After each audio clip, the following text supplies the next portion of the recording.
Happy New Year, everyone. Today's January 1st, 2021. It's been a long time coming. Anyway, this video is primarily for Wood-Mizer LT40 and LT50 owners. Wanted to talk to you about your first face cut and how to improve the quality of what you're doing and reduce the number of times you have to make your cuts.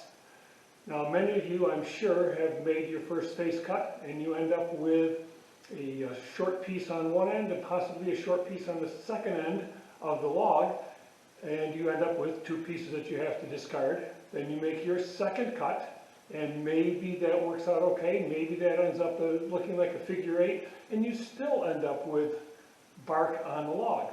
So the idea that you need to do is, when you make your first face cut, is get the blade at the proper height so that hopefully a single cut will get you down to where you want to go and you don't have to waste a lot of time and effort, and then also double or triple your effort to remove your waste. So one easy method is to use a Wood-Mizer line laser. They work great and you'll really enjoy them for $1,000. Or if you choose, you can go with a slightly less costly unit, which is this little piece of aluminum right here. Now, it could be a piece of steel, stainless steel, aluminum, whatever you choose, but what I've used is this piece of aluminum primarily because I had it and I didn't have to buy a new piece. So let me show you what I've done with this piece of aluminum, and hopefully it will help you modify your mill so that you can decrease the number of cuts that you have to make. What I found on the LT40, and I also believe it's on the LT50 as well, there is a tapped hole right here on the saw head. It's a 5/16 by 18, I believe, tapped hole, and it is, the center of this hole is about 1/2 inch below the center of the saw blade over here. So what I ended up doing was taking this piece of aluminum, cheap piece of aluminum that I had in the shop here, cut a hole, or drilled a hole I should say, 1/2 inch down from the top. Let's put it that way so you can see the top. So from here down to the center of that hole is about 1/2 inch. Put in a screw,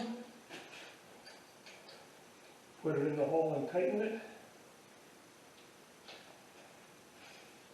Now, I use a screw here only because I didn't have a bolt, but the length of the threads should be approximately 3/4 of an inch.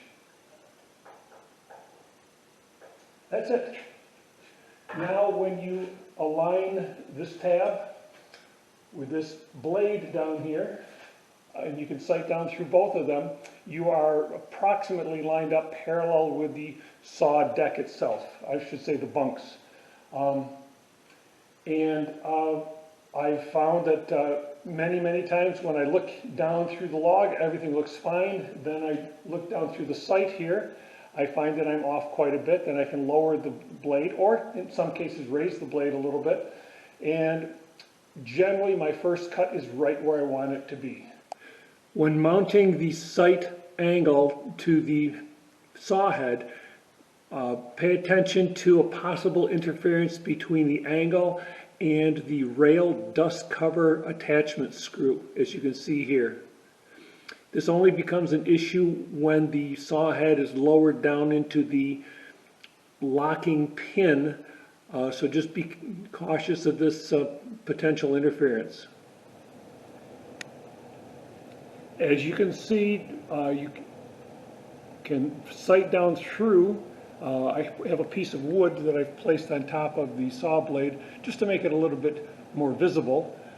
My eyes aren't what they used to be 30-40 years ago. So anyway, just by sighting down through here and aligning like that, then I have a fairly good idea of the blade being where I want it to be. Raise or lower the saw head as necessary, and we have perfect alignment.